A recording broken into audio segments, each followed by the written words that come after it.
বৃষ্টি করছে। পাপা good morning ছাড়তে বলছে বন্ধুদেরকে। এখন মশলাটা তেল বেরিয়ে গেছে, আমি এটা ট্রান্সফার করে দিচ্ছি খিচুড়ির মধ্যে। পাপা গুড মর্নিং ছাড়তে বলছে বন্ধুদেরকে। এখন তুই গুড মর্নিং ছাড়ি বসে বসে, আগে পড়াশোনা কর, বাবার কথা শুনবি না। আমাদের সোমবারে পুজো হচ্ছে।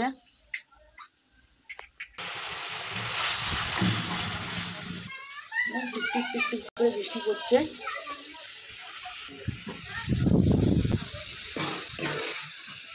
কষা মশলাটা এখানে করে নিচ্ছি।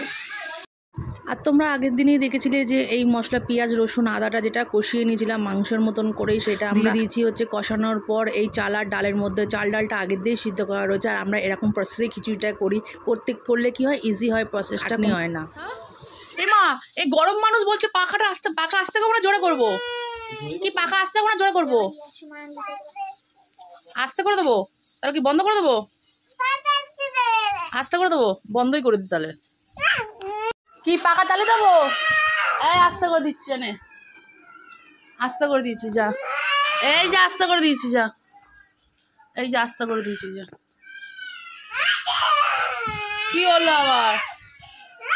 আরে বৃষ্টির সিজন, এত আর একটু জোরে দেবো? আচ্ছা, আর একটু জোরে দাও। এই জোরে দিলাম, এই জোরে দিয়ে দিচ্ছি। দেখ গাছে নীলকণ্ঠ ফুল আমাদের। আর নামানোর আগে ঘি দিয়ে দিচ্ছি। এত হাওয়া দিচ্ছে, ঘিও বেঁচে যাচ্ছে। আর এদিকে কালকে মাংসটা আবার গরম হচ্ছে, গরম হয়ে গেছে।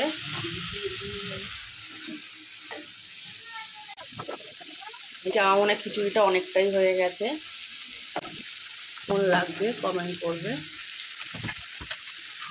নামানোর আগে একটু চিনি মনে হলো, একটু নুন মনে হলো কম আছে, একটু নুন দিলাম, একটু চিনি দিয়ে ঘি দিয়ে নামিয়ে দেবো। এর মধ্যে কি একটা ডিম দেওয়া যায়? চলো ডিম দেওয়া যেতেই পারে। চলো একটা কাঁচা ডিম নিয়ে দিই।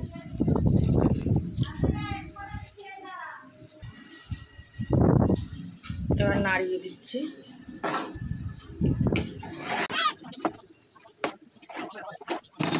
তোমার ডবল ডিমের অমলেট হয়ে গেছে। এদিকে বাইরের বৃষ্টিটা দেখুন, এদিকে খিচুড়িটাও হয়ে গেছে দাদার। চলো খিচুড়িটা তোমার দাদাকে দিয়ে দিই, টিফিনে কাজে যাবে, নিয়ে যাবে। ধোয়া ওটা খিচুড়ি। ডবল ডিমটা একটু ভাজ করে দিই, কাটিং করে দিই। হ্যাঁ,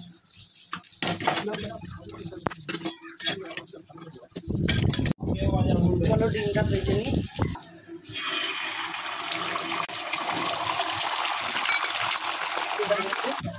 ডিমটা এবার উল্টে নিচ্ছি। নিলে প্লেট ইয়ে করে নিবি, ধুয়ে নিবি। আর এই হচ্ছে ডিমের অমলেট। আর এই যে খিচুড়ি সব বাড়া হয়ে গেছে। সকালে টিফিনে সেই ঘুগনি, চর্বি দেওয়া ঘুগনি, মাংস আর রুটি আর পায়েস।